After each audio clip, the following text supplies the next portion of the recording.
subiri kutoboa utakuwa dagaa.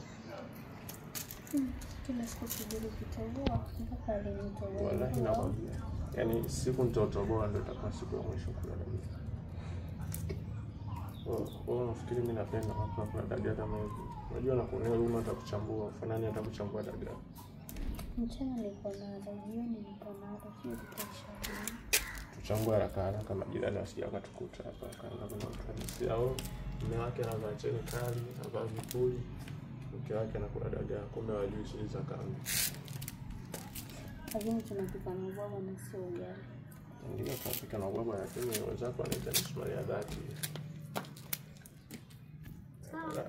Lakini mimi naona bado tunatakiwa kujivunia kwa sababu kuna wengine wanakosa kabisa hata dagaa, wanashinda njaa, wanakosa hata kipato cha kula kwa siku, lakini sisi ndani tuna wali, tuna unga, tunachambua hivi dagaa, yani tuna uhakika wa kula, inabidi tumshukuru.